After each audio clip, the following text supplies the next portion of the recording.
Mother Bear collapses in front of the house. What this baby did put everyone in tears. Let us know where you're watching from, and don't forget to subscribe if you're new to our channel.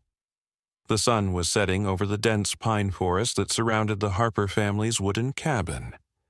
Emma and Daniel Harper had moved to this remote location 3 years ago, seeking peace after the busy city life. Their 18-month-old daughter, Lily, had known nothing but the quiet wilderness her entire life. That evening was like any other. Emma prepared dinner, while Daniel chopped firewood on the porch.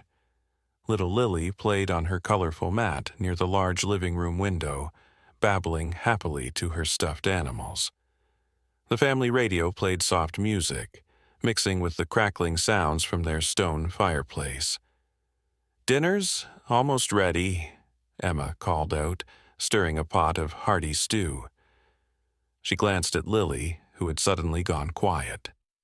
The toddler was now standing at the window, her tiny hands pressed against the glass, eyes wide with wonder. Emma walked over, curious about what had captured her daughter's attention. Her heart nearly stopped. There, not 20 feet from their porch, a massive brown bear was stumbling into their yard. The creature's movements were unsteady, almost drunk-like. Its massive head hung low, swaying with each labored step. "Daniel!" Emma's voice came out as a terrified whisper. "Daniel, get inside. Now!" Daniel turned, saw the bear, and dropped his axe. He backed slowly toward the door, never taking his eyes off the animal.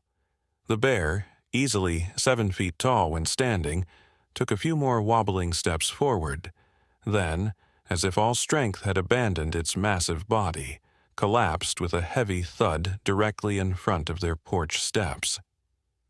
Emma clutched Lily to her chest, backing away from the window. Daniel rushed inside, locking the door behind him. "Is it dead?" Emma whispered, peering through the window. "I don't know," Daniel replied, reaching for the hunting rifle they kept mounted above the fireplace. "But it's not moving." Lily squirmed in her mother's arms, reaching toward the window and making urgent sounds. "Bear! Bear!" she said, one of the few words in her limited vocabulary, thanks to her picture books. The family watched, frozen in place, as the massive creature lay motionless, except for the shallow rise and fall of its chest. It was still alive, but barely. "Something's wrong with it," Daniel observed. "It's not acting aggressive. It almost seems desperate." As they watched, uncertain what to do, Lily began to cry and struggle more forcefully in Emma's arms. Her little hands reached toward the window, toward the fallen bear. "Shh, Lily, it's okay," Emma soothed. But Lily's cries grew more insistent. Then, in a moment that would forever be etched in their memories, Lily slipped from her mother's grasp. Before either parent could react, the toddler had pushed open the slightly ajar door and toddled out onto the porch. "Lily!" Emma screamed, lunging forward. Daniel was already moving, rifle abandoned against the wall. But what happened next stopped them both in their tracks. Instead of showing fear, little Lily approached the massive fallen beast with the innocent curiosity only a child could possess. The bear's eyes, pained and exhausted, followed the tiny human approaching. There was no aggression, no threat, only what appeared to be a profound weariness. Daniel stood at the edge of the porch, ready to snatch his daughter away at the first sign of danger. Emma's hands covered her mouth, her heart pounding so loudly she was sure everyone could hear it. Lily reached the bear, and with the gentleness that sometimes only children understand, placed her small hand on the animal's massive head. The bear closed its eyes, a soft rumbling sound emerging from its throat. Not a growl, but almost a sigh of relief. "Daniel," Emma whispered, tears forming in her eyes. "Look at its side." Now that they were closer, they could see what they hadn't noticed before: dark, matted fur on the bear's flank, stained with what appeared to be dried blood. The animal was injured severely. Daniel slowly approached, gently picking up Lily. But instead of crying at being separated from her new friend, Lily simply patted her father's cheek and pointed at the bear. "Hurt," she said, another word from her books.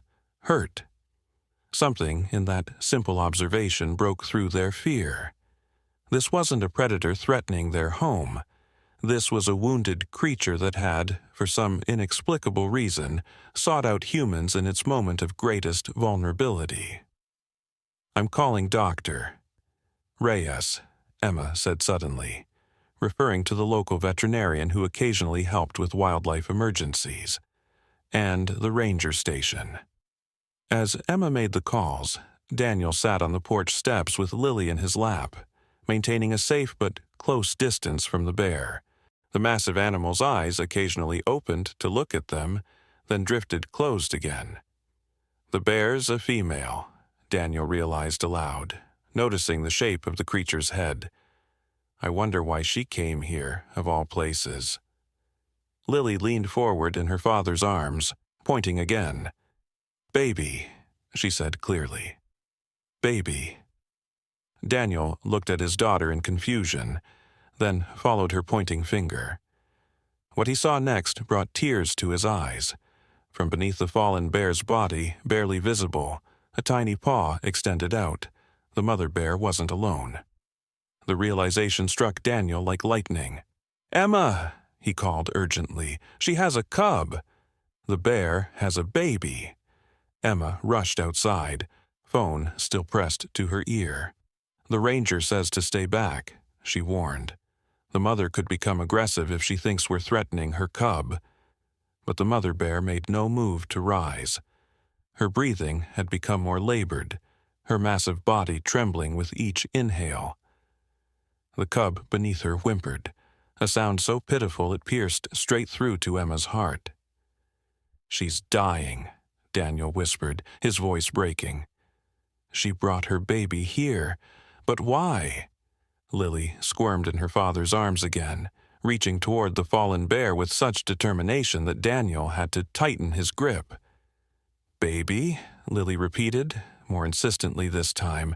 "Help, baby." The simplicity of a child's understanding sometimes held more wisdom than adult fears. Emma and Daniel exchanged glances, a silent conversation passing between them. This mother had come to them, had specifically sought out humans in her final moments. But why? "Dr. Reyes says she'll be here in 15 minutes, Emma said. "The rangers are 30 minutes out." "I don't know if she has that long," Daniel responded, watching the bear's increasingly shallow breathing. Lily began to cry softly, not the tantrum of a toddler denied something, but the heartbroken weeping of someone witnessing suffering they couldn't understand. Her little body shook with sobs, and she kept reaching toward the bears, repeating, "Help, baby, help mama." Her innocent compassion broke through their paralysis. Emma knelt beside her husband and daughter. "We need to do something. That cub will die too if we just wait." The mother bear's eyes opened again, fixing on the family. In that gaze was something that transcended the divide between human and animal, a plea, an understanding, a last desperate hope. Daniel gently set Lily down next to Emma. "Keep her here," he instructed, then slowly, cautiously approached the fallen bear. The massive creature watched him come but made no threatening movements. Up close, Daniel could see how thin she was beneath her thick fur, how infection had spread from a deep wound in her side. She had been dying for days, he realized, yet had somehow found the strength to reach their cabin. The small cub, no more than a few months old, continued to whimper beneath its mother. Daniel could see now that the mother bear had positioned herself to shield her baby with her body, even as her strength failed. "I'm going to help your baby," Daniel whispered to the bear, unsure if the words meant anything to the dying animal, but feeling compelled to speak them anyway. "I promise." He reached carefully toward the cub. The mother bear's eyes followed his movement, but she made no attempt to stop him. With gentle hands, Daniel lifted the tiny cub from beneath its mother. The baby bear squirmed weakly in his grasp, its small body dirty and dangerously thin. As Daniel backed away with the cub, the mother bear exhaled deeply. A sound, almost like a sigh of relief, escaped her. Her massive head rested more heavily on the ground, her mission accomplished. She had delivered her child to safety. Emma came forward with a soft blanket, wrapping it around the trembling cub. Lily reached out, her small fingers gently touching the cub's head. "Baby bear," she whispered through her tears. "Poor baby bear." The mother bear watched, her eyes never leaving her cub. Daniel knelt beside the dying animal, tears streaming freely down his face now. "We'll take care of your baby," he promised. "Rest now, you did it. Your baby is safe." As if understanding, the mother bear's eyes slowly closed. Her massive body shuddered once, twice, and then grew still. In that moment, as the great creature's spirit departed, something extraordinary happened. Lily broke free from Emma's grasp and toddled to the bear's head. Before either parent could stop her, she placed her tiny hand on the bear's snout and whispered, "Sleep, Mama Bear, sleep."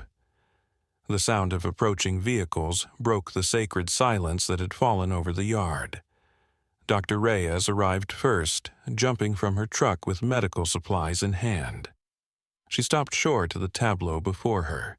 A family gathered around a fallen bear, a blanket-wrapped cub cradled in Emma's arms, and a toddler with her hand resting on the dead mother's head. "What happened here?" Dr. Reyes asked softly, approaching with caution.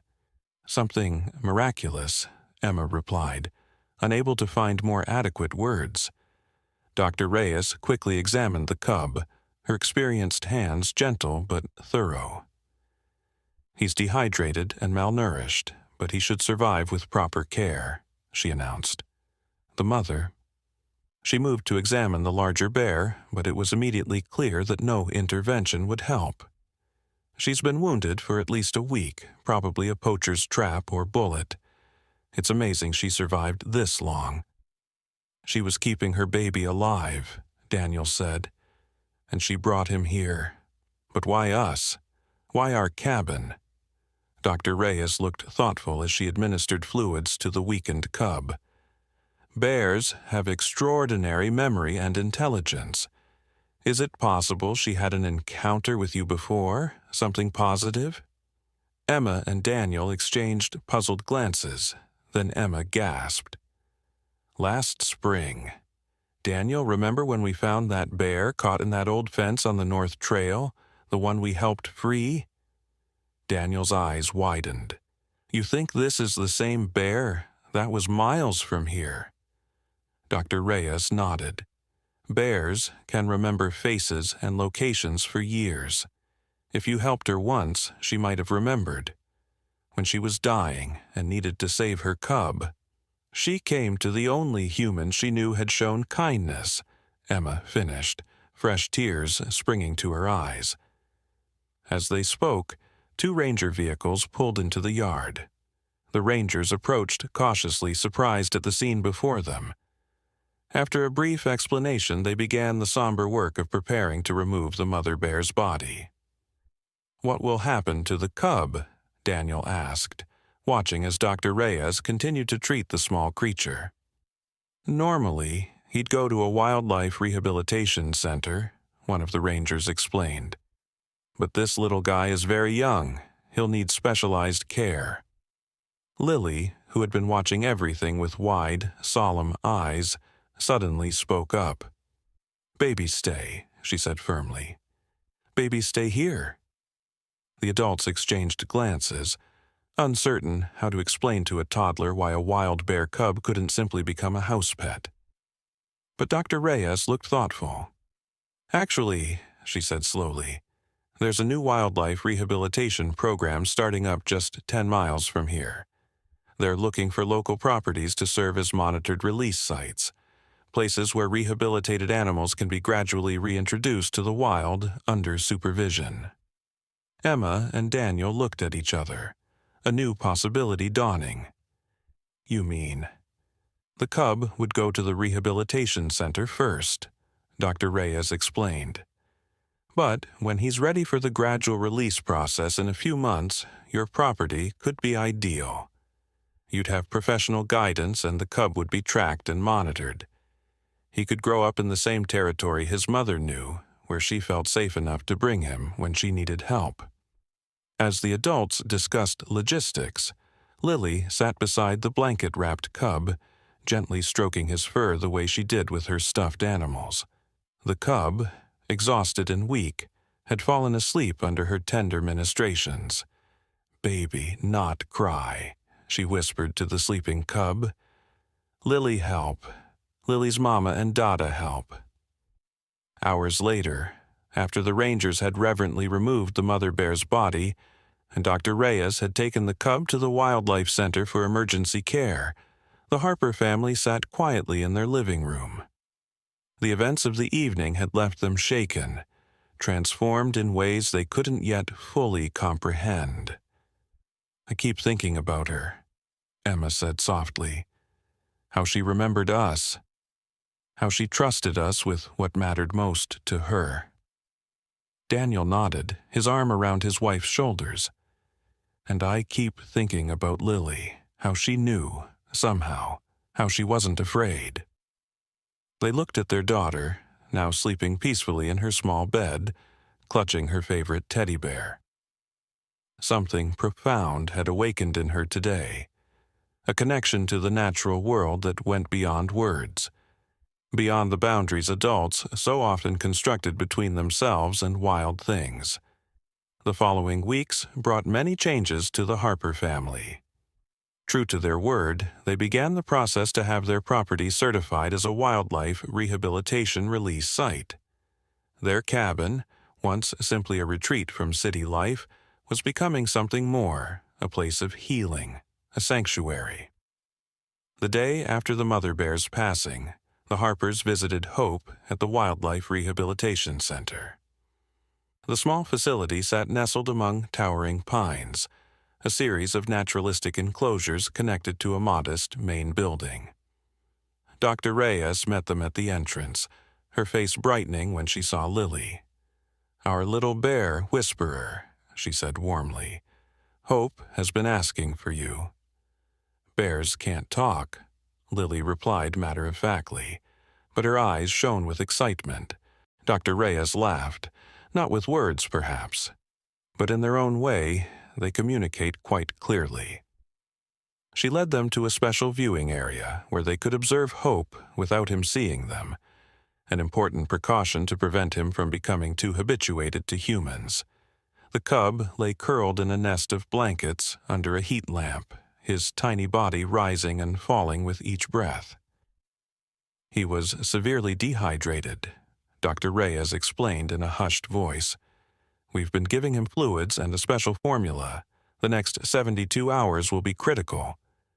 Emma noticed how thin the cub looked, how vulnerable. "Will he survive?" she asked, voicing the question that had been weighing on all their minds. Dr. Reyes's expression grew serious. "Bears are remarkably resilient, but he's been through a tremendous ordeal. His mother kept him alive at the cost of her own strength. If he has even half her determination—" She left the sentence unfinished, but her meaning was clear. Lily pressed her small hands against the observation window. "Hope," she whispered, "you have to live. Your mama wanted you to live." As if hearing her, the cub stirred in his sleep, one paw twitching. Daniel placed his hand on Lily's shoulder, and the family stood together, watching over the orphaned bear that had so unexpectedly become part of their lives. The Harpers visited Hope every day that week. Each morning, Lily would wake asking, Is Hope still alive? Each time they could give her the answer she wanted to hear. Slowly, the cub gained strength. By the 5th day, he was taking formula eagerly and exploring his small enclosure with wobbly steps. By the end of the 2nd week, Dr. Reyes declared him out of the woods, a phrase that made Daniel smile despite the seriousness of the situation. During this time, something else was happening. Word of the extraordinary events at the Harper cabin had spread through their small community. What had begun as local curiosity soon attracted wider attention.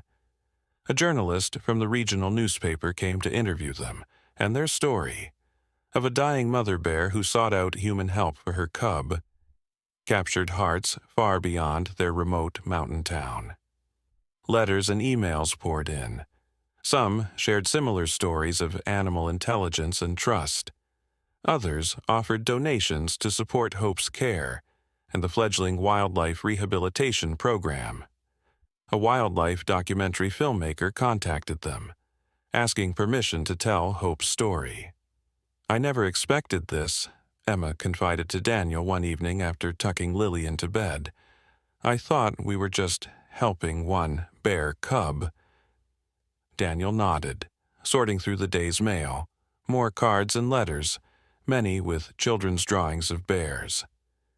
"It's becoming something bigger.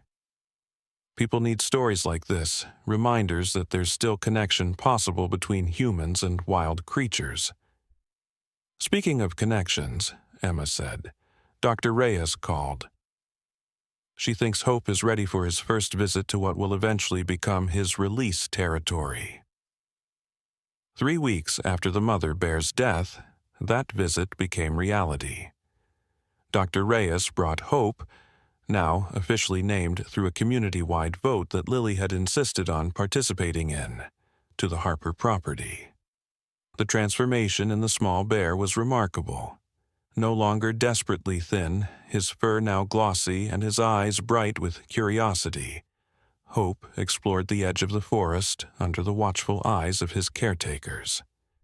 The rehabilitation team had constructed a special portable enclosure that allowed Hope to experience the sights, sounds, and smells of what would become his permanent home, while still remaining safely contained. This soft-release approach would continue for months, gradually increasing his familiarity with the territory while minimizing human contact. Lily watched from the safety of the porch, squealing with delight when Hope stood on his hind legs to investigate a butterfly.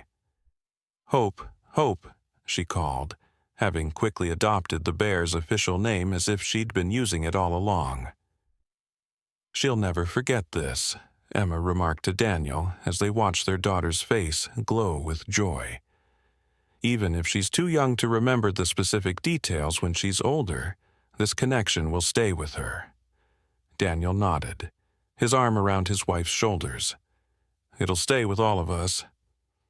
That evening, after Hope had been transported back to the rehabilitation center, the Harpers sat down to dinner.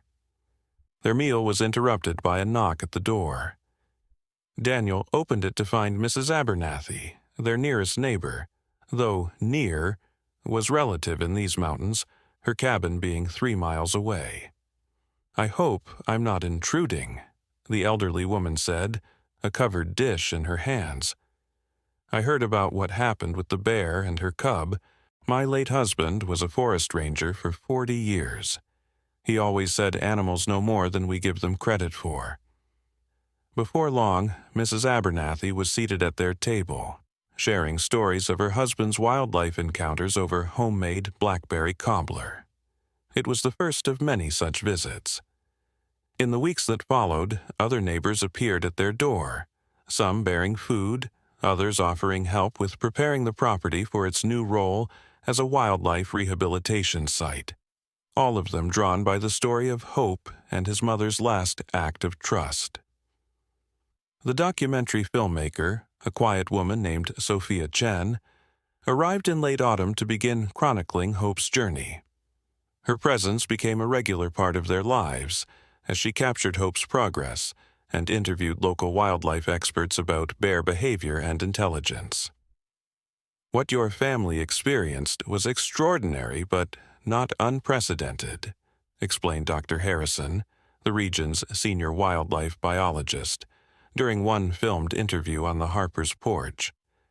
There are documented cases of injured or ill wild animals seeking human assistance. What makes this case remarkable is the mother bear's apparent memory of a previous positive interaction, and her deliberate choice to bring her cub to you when she could no longer care for him. Like she knew we would help, Emma said softly. Dr. Harrison nodded. Animals, particularly intelligent ones like bears, create cognitive maps not just of their physical territory, but of their experiences within it. Your family represented safety in her mental landscape. These conversations deepened the Harpers' understanding of the responsibility they had inherited. They weren't just helping one bear cub, they were becoming stewards of something larger. A model for how humans and wildlife might coexist with greater understanding.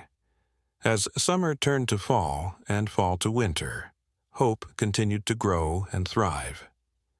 The rehabilitation team developed a careful schedule of visits to the Harper property, gradually increasing the duration while decreasing the level of human interaction.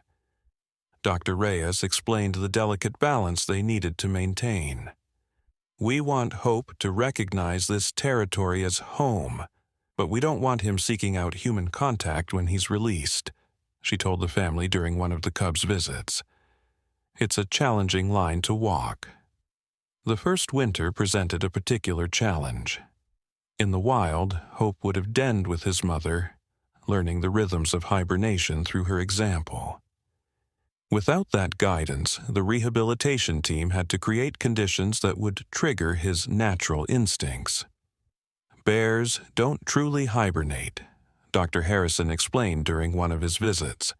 They enter a state called torpor, reduced heart rate and metabolic activity, but they can still wake if disturbed.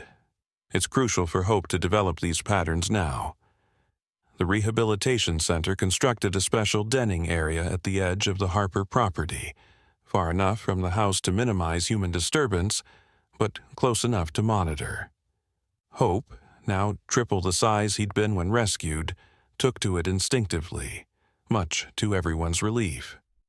Throughout that first winter, the Harpers rarely saw Hope.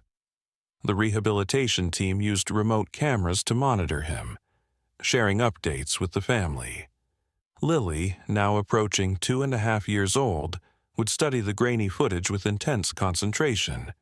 "Hope sleeping," she would announce, like Mama Bear taught him.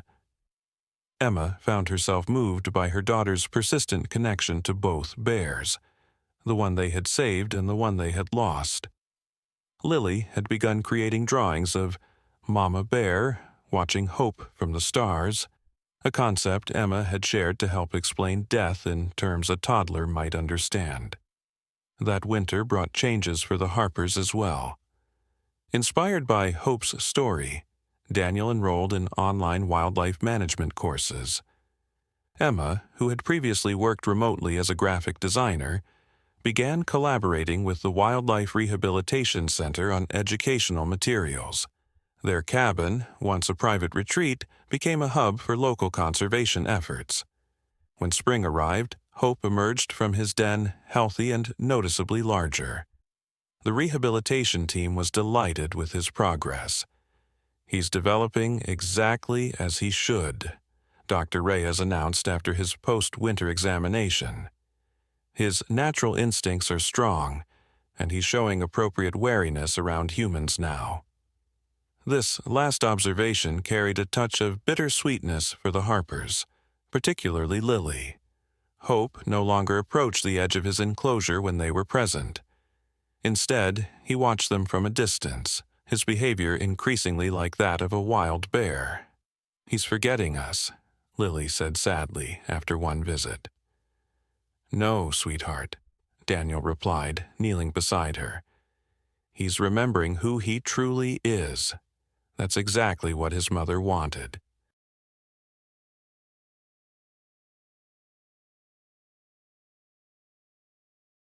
Local landowners, inspired by the Harpers' experience, volunteered their properties as potential wildlife corridors. Schools implemented conservation curriculums, and community workshops taught residents how to minimize negative wildlife interactions while supporting healthy ecosystems. Through it all, the Harper family maintained their special connection to the bear they had raised and released. Though they respected the necessary distance, they felt Hope's presence in the forest around them, a living reminder that compassion could bridge even the divide between species. One crisp autumn evening, as golden light filtered through the changing leaves, Daniel found Lily sitting on the porch steps, staring thoughtfully into the forest. "What are you thinking about, sweetheart?" he asked, settling beside her. "I was wondering if Hope's cubs have names," she replied. Daniel smiled. "What names would you give them?" Lily considered this seriously. "Trust and Promise," she decided after a moment, "because Hope's mama trusted us with her promise." Daniel felt his throat tighten with emotion. Those are perfect names. Later that night, as Emma tucked Lily into bed, the little girl asked a question that revealed just how deeply she had internalized the story that had shaped her young life. "Mama, do you think someday Trust and Promise will bring their babies to show us too?" Emma smoothed her daughter's hair, considering her answer carefully. "I don't know, sweetheart. They're wild bears, and they need to live wild lives. But I do think some connections stay with us, even when we can't see each other anymore." Lily nodded, satisfied with this answer, like Hope's mama watching over her from the stars. "Exactly like that," Emma whispered. As years continued to pass, the Harper family witnessed extraordinary changes in their community and beyond.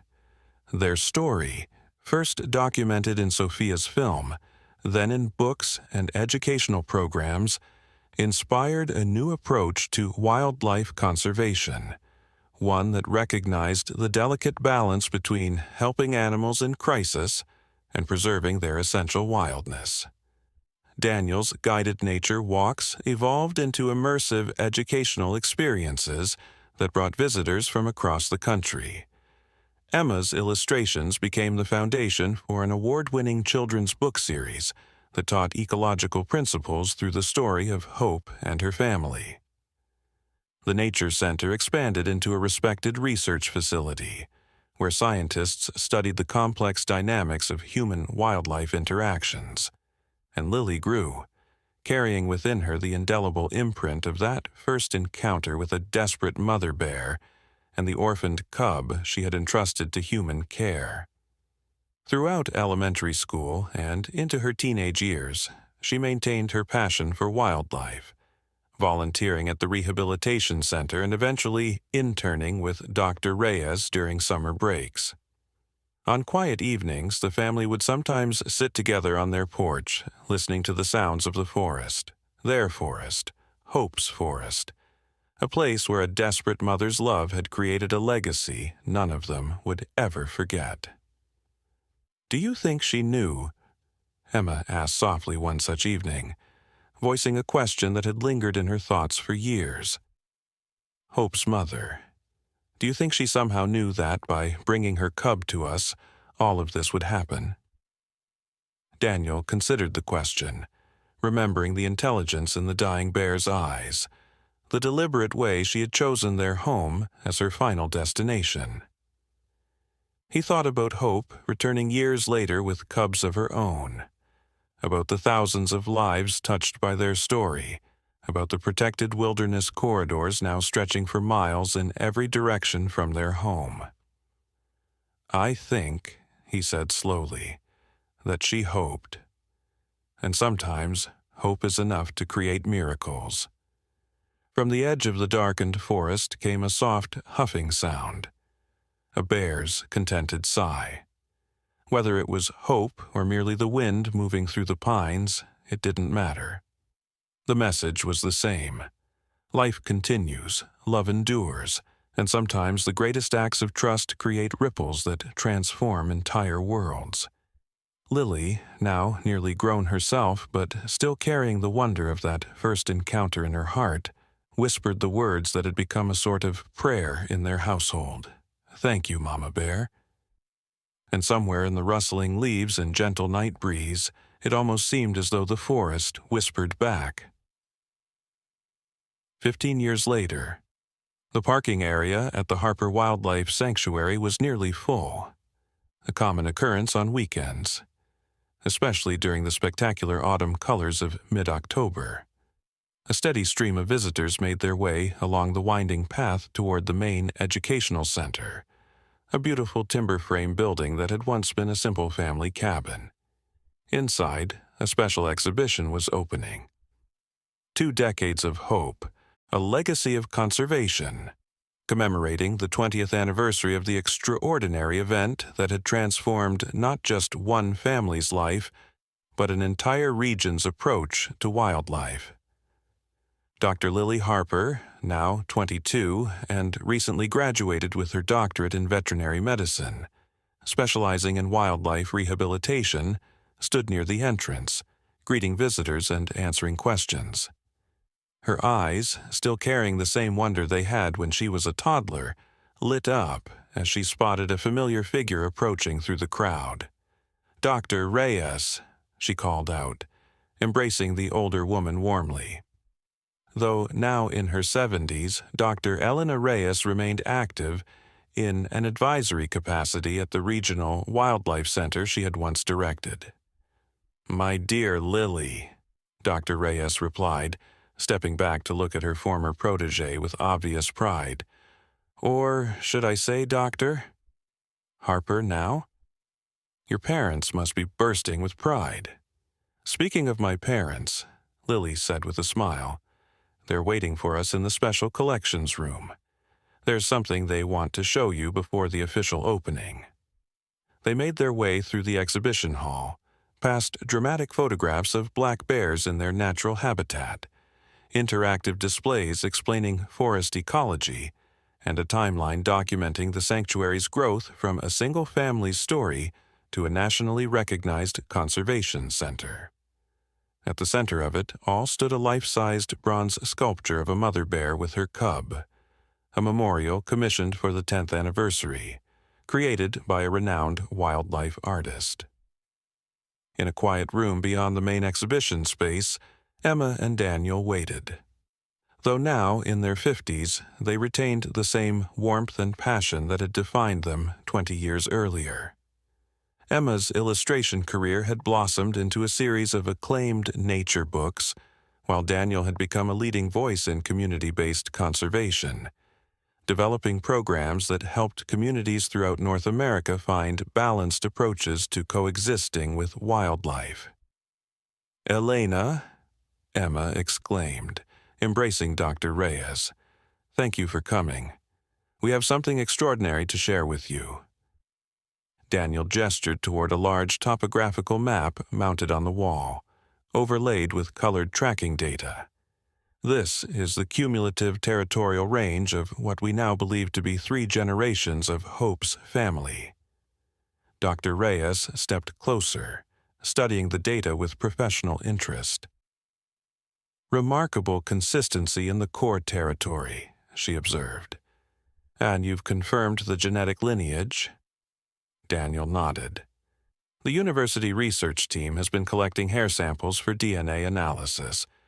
We've identified 11 bears directly descended from Hope, including 4 cubs born this past spring." 11 bears, Dr. Reyes repeated softly. "All because one dying mother trusted humans with her cub." She turned to Lily. "And how many people have been influenced by their story? Thousands? Tens of thousands?" Lily smiled. "The visitor center just welcomed its millionth guest last month, and that doesn't count the schools using our curriculum or the people who've watched the documentaries or read the books." "The ripple effect," Emma said, using the phrase that had become something of a motto for their work. Dr. Reyes nodded thoughtfully. And the original property where Hope was released, it's now the core of protected corridor extending nearly 30 miles, isn't it? Connecting 3 national forests, Daniel confirmed, creating safe passage not just for bears, but wolves, mountain lions, elk, species that were once nearly eliminated from this region. Their conversation was interrupted by a soft knock at the door. A young staff member entered, slightly breathless with excitement. "Dr. Harper, Lily, you asked to be notified immediately if there was any activity at the Northridge camera." Lily straightened, suddenly alert. "Yes? What have you seen?" "It's the female we've been tracking. The one we believe is Hope's granddaughter. She's been captured on the Ridge camera with 2 cubs." A ripple of excitement passed through the small group. The Northridge was significant. It overlooked the original Harper Cabin site, now preserved as a historic marker within the larger sanctuary. "Are they moving along the ridge, or?" Lily asked. The staff member's eyes shone with excitement. "That's just it, Doctor. Harper. They're not passing through. According to the timestamp, they've been there for nearly an hour, just sitting, almost as if they're watching the old cabin site." The room fell silent as the implications settled over them. 3 generations later, Hope's descendants still maintained some inexplicable connection to the place where their ancestral line had nearly ended, and then been saved by an extraordinary moment of trust between species. "Would you like to see the footage?" the staff member asked. They nodded, and minutes later gathered around a monitor displaying the crisp image from the remote camera. There, unmistakable in the clarity of the high-definition video, sat a healthy adult female black bear with 2 cubs beside her. Unlike most bears, which would typically be foraging actively at this time of year, building fat reserves for the coming winter, this family group was simply resting, gazing out over the valley where the original Harper cabin had stood. "It's October 18th, Emma whispered, tears filling her eyes. "Exactly 20 years to the day since Hope's mother came to our door." Dr. Reyes, the scientist who had once been cautious about attributing too much meaning to animal behavior, placed her hand on Emma's shoulder. "Sometimes," she said softly, "the evidence speaks for itself." As they watched, the mother bear rose and gently nudged her cubs. The small family moved unhurriedly along the ridge and disappeared into the forest that had become their protected kingdom, wild and free, yet forever connected to the humans who had once changed the course of their family's destiny. Later that evening, as twilight settled over the sanctuary, the Harper family, Emma, Daniel, and Lily, stood together on the observation deck overlooking the valley. Behind them, the education center hummed with activity as visitors explored the anniversary exhibition. Before them stretched thousands of acres of protected wilderness, a living legacy born from a single act of desperation and trust. "Do you ever wonder," Lily asked, "what would have happened if we hadn't been home that night? If Hope's mother had chosen another cabin, or if you'd been away in town?" Emma shook her head. "I don't think it was random. Something guided her to us specifically." "The bear we'd helped before," Daniel suggested, referencing the theory they'd developed years ago about the bear caught in the fence. "Maybe," Emma replied, "or maybe something more, something we still don't fully understand about how deeply connected all living things truly are." As darkness fell, they remained on the deck, sharing memories and dreams for the sanctuary's future. The air grew cool, stars appeared overhead, and somewhere in the vast protected wilderness before them, Hope's descendants prepared for another night in their ancestral forests, wild and free, yet bound by an invisible thread of memory to the humans who had once saved their bloodline from extinction. When they finally turned to leave, Lily paused for a moment, looking back toward the darkened forest. "Thank you," she whispered. to the mother bear who had died saving her cub, to Hope who had survived and thrived, to the generations of bears who had followed, and to the mysterious forces that had brought them all together in one desperate, beautiful moment of trust. From deep within the forest came the distant sound of a bear's huffing call. Perhaps coincidence, perhaps acknowledgement. The Harper family smiled, understanding that some connections transcend time, species, and even death itself. The circle that had begun with a desperate mother's final journey would continue expanding outward, touching lives both human and wild for generations to come. In the quiet sanctuary of the forest, beneath the watchful stars, life continued its ancient dance of struggle and survival, sacrifice and renewal. And in that continuing dance, one thing remained constant: the enduring power of trust to create miracles from moments of deepest desperation. The forest whispered, the stars watched, and the legacy of one mother bear's final act of hope continued to unfold in ways no one could have imagined on that fateful autumn evening 20 years before. As Hope's second summer approached, the rehabilitation team began the final phase of preparation for his release. They expanded his enclosure significantly, allowing him to forage and explore a larger territory while still within protective boundaries. They introduced challenges: food hidden in increasingly complex ways, simulated encounters with other wildlife sounds, all designed to sharpen the skills he would need for independent survival. The Harper's role evolved as well.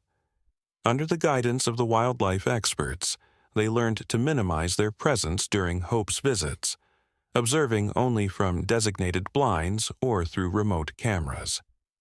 It was difficult, especially for Lily, but they understood the necessity. Through spring and early summer, Hope continued to mature. His once playful explorations became more purposeful, his movements more confident. The rehabilitation team documented everything: his foraging success, his reaction to potential threats, his growing independence, all indicators of his readiness for full release. 6 months had passed since that fateful evening when a dying mother bear had brought her cub to their doorstep. Hope had grown from a malnourished, vulnerable cub into a healthy young bear preparing for life in the wild. Though the rehabilitation experts brought him to the Harper property with increasing frequency to familiarize him with his future territory, they were careful not to let him become too accustomed to humans.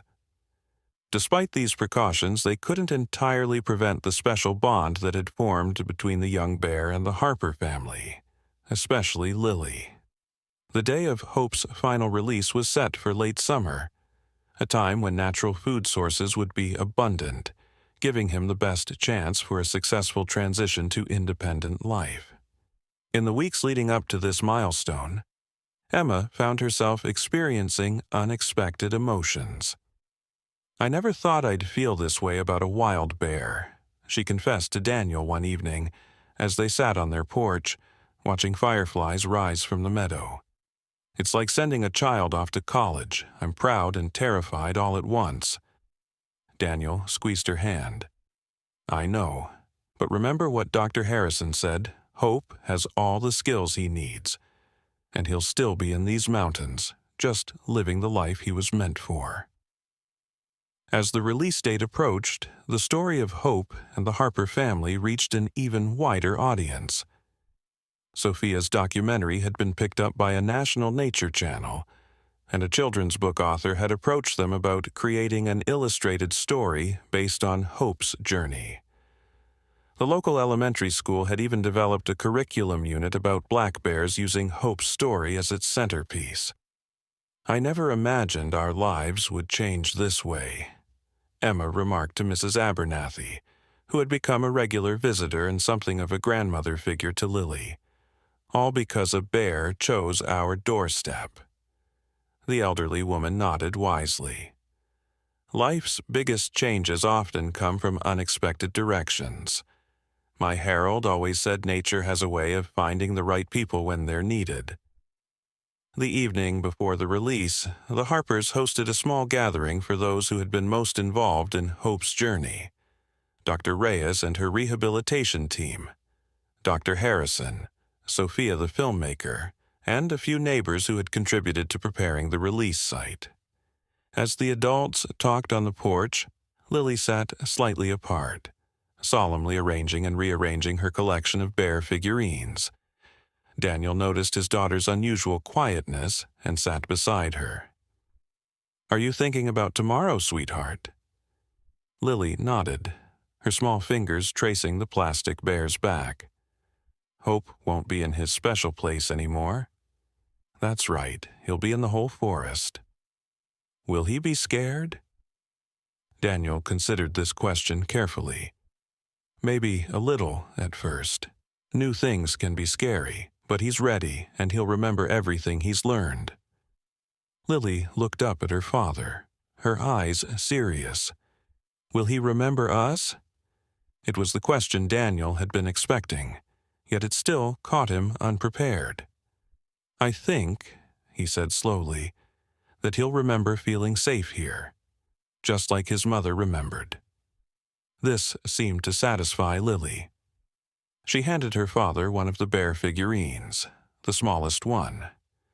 "This is Hope when he was little," she explained. "We should keep it so we don't forget." Dawn broke clear and golden on release day. The Harper property buzzed with quiet activity as the rehabilitation team made final preparations. A small gathering had assembled, only those directly involved in Hope's care, as the team wanted to minimize stress and commotion. Sophia positioned cameras discreetly to document this culminating moment. At mid-morning, the transport vehicle arrived containing Hope in a special crate.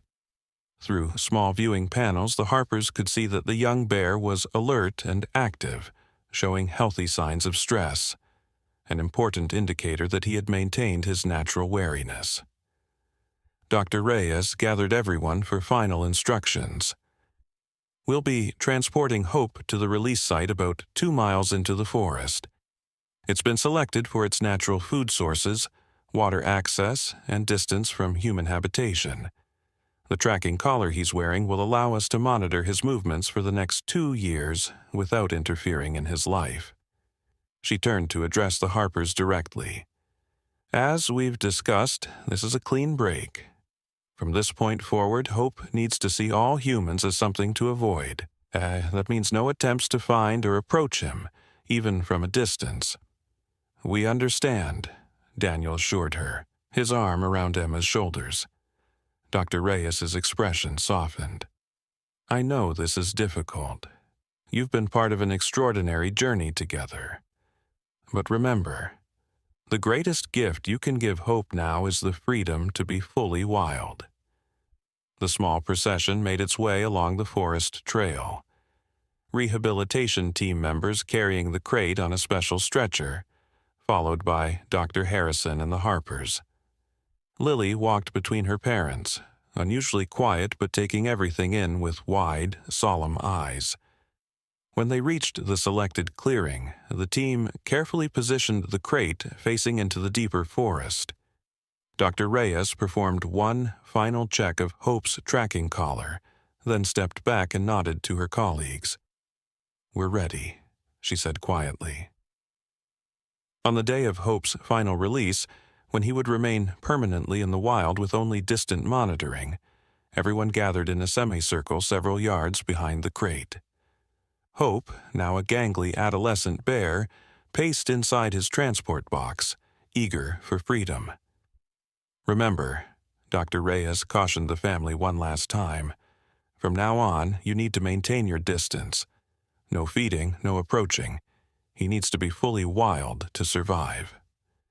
They nodded their understanding, though tears glistened in Emma's eyes.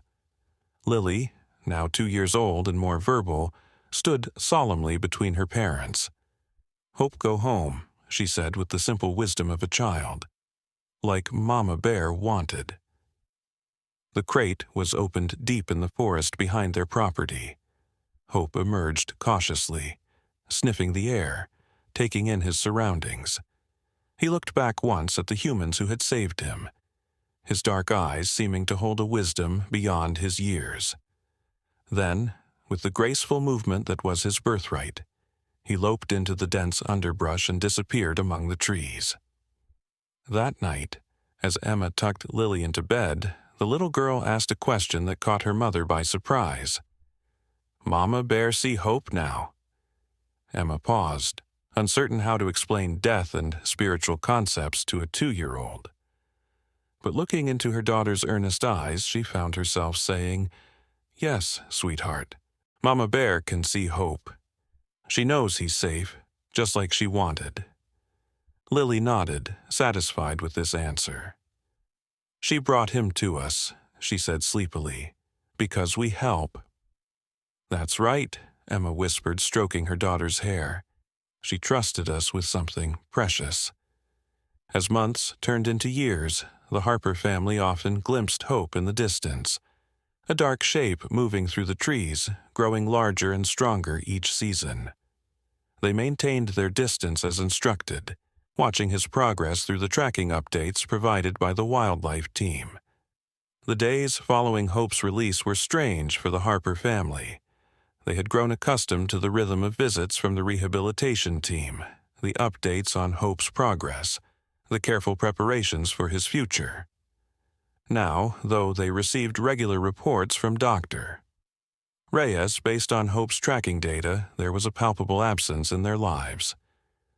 "He's doing well, Doctor," Reyes assured them during her first post-release visit. "He's staying within the expected territory range, finding food sources, and importantly, avoiding human areas." For Lily, the transition was particularly challenging. Though still too young to fully comprehend the complexity of wild animal rehabilitation, she had formed a deep connection with Hope's story. Emma and Daniel found her often at the picture window, staring into the forest, as if expecting to glimpse a familiar, furry figure. To help their daughter process this change, they began a new family tradition. Each night before bed, they would add a new detail to Hope's Great Adventure, an ongoing story they created together about Hope's life in the forest. Sometimes they incorporated real details from the tracking data. Other times, they imagined what he might be experiencing as the seasons changed. Today, Hope found a big blackberry patch, Daniel might begin, and he ate until his whole mouth turned purple, Lily would add with delight. Then he took a long nap under an old pine tree, listening to the wind in the branches, Emma would continue. These stories helped all of them maintain their connection to Hope, while respecting the necessary distance his new life required. As months passed, the Harper property underwent its own transformation. Working with wildlife experts, they established a small nature center in an outbuilding, where local school groups could learn about black bears and conservation. Emma's educational materials, featuring illustrations inspired by Hope's story, became popular resources for teachers throughout the region. Daniel, having completed his wildlife management certification, began leading guided nature walks, teaching visitors how to observe wildlife respectfully and safely. The documentary about Hope, released 18 months after his return to the wild, brought even more attention to their conservation efforts. Through it all, they received regular updates on Hope from the wildlife team. His tracking data showed a healthy young bear establishing his territory, finding seasonal food sources, and successfully navigating his first full year of independence. When his second winter approached, Dr. Harrison reported excitedly that Hope had created a proper den, a critical milestone demonstrating his fully developed natural instincts. "He's doing everything right," the biologist told them. Exactly what his mother would have taught him had she survived. These words brought both comfort and a bittersweet pang of memory. None of them had forgotten the mother bear's desperate journey to their doorstep, her final act of trust that had changed all their lives. As time passed, The tracking reports became less frequent, quarterly, then biannually. This was by design. The goal had always been for Hope to live as a fully wild bear, without human intervention. His collar was programmed to eventually detach, allowing him complete freedom. Lily continued to grow too, starting kindergarten and developing new interests, though bears remained a special fascination.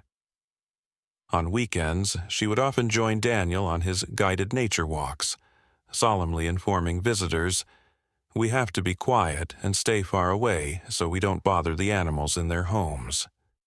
Her understanding of wildlife conservation developed beyond her years, shaped by her unique experience. When asked what she wanted to be when she grew up, her answer never varied: an animal doctor like Dr. Reyes. 3 years after Hope's release, they received unexpected news. The wildlife monitoring team had captured images of a young adult male bear they believed to be Hope, based on his territory range and distinctive chest markings. Though his tracking collar had detached as planned the previous year, these photographs confirmed what they'd hoped. He was thriving in the wild. "He's right where he should be," Dr. Harrison told them, sharing the images. Healthy weight, good coat condition, every indication of a successful rehabilitation. Life continued its forward march.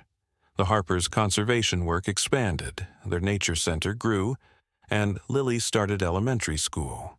The story of Hope and his mother became something of a local legend, shared around campfires and in classrooms, a testament to the deep connections possible between humans and wildlife when approached with respect and compassion. When Lily turned 5, something extraordinary happened. The family was having a picnic in their backyard to celebrate her birthday when Emma suddenly froze, her hand gripping Daniel's arm. There, at the forest's edge approximately 50 yards away, stood a magnificent adult black bear. The animal's posture was alert but not aggressive, watching them with what appeared to be deliberate interest. "Is that?" Emma whispered, hardly daring to hope. Daniel studied the bear through his binoculars, noting the distinctive white chest marking. "I think it might be," he replied, his voice barely audible. "It's the right age, right territory." They remained perfectly still, unwilling to disturb this rare moment. Then something even more astonishing occurred. From the underbrush behind the adult bear, 2 small cubs emerged, tumbling playfully in the grass. "Look!" Lily gasped, keeping her voice low as she'd been taught. "Hope has babies." The family stood transfixed as they watched Hope, now confirmed to be female, patiently shepherding her cubs at the forest's edge. Before disappearing into the trees, she paused, looking directly at the family as if making sure they had noticed her gift, the continuation of life, the fulfillment of her mother's dying wish. "She came to show us," Emma whispered, tears streaming freely down her face. She remembered, even after all this time. In that moment, they all understood the profound nature of Hope's visit. This wasn't a coincidence or a random bear passing through. The timing, on Lily's birthday in their backyard, held too much significance.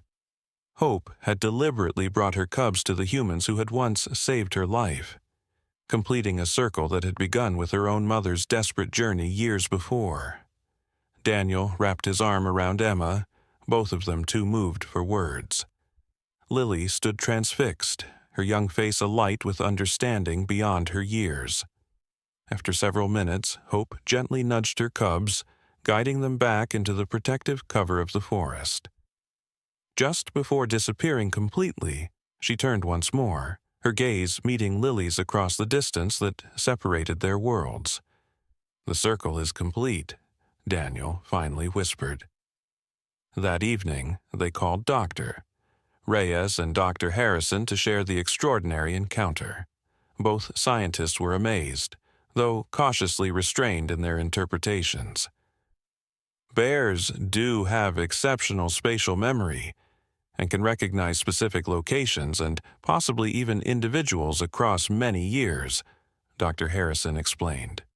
But to interpret this as deliberate communication, Dr. Reyes, however, seemed less skeptical. After what I witnessed with Hope's mother, very little would surprise me. Some animals possess depths of awareness we've barely begun to understand.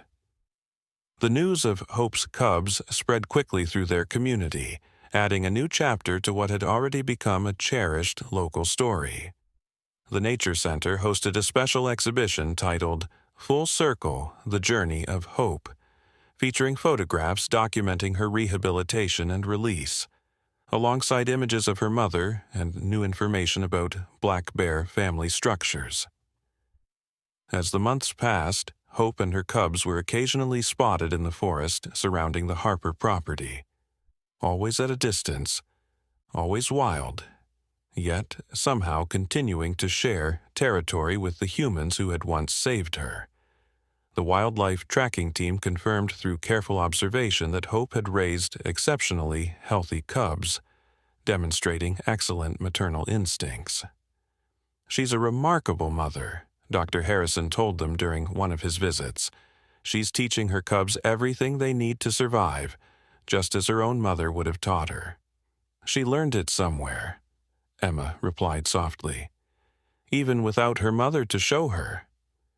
For Lily's 6th birthday, the family established the Mother Bear Wildlife Trust, a foundation dedicated to supporting wildlife rehabilitation and promoting coexistence between humans and large predators. The foundation's logo, designed by Emma, featured a mother bear walking with her cub beneath a starlit sky, a tribute to both bears who had changed their lives. With the Trust's support, the rehabilitation program expanded, creating a network of monitored release sites throughout the region.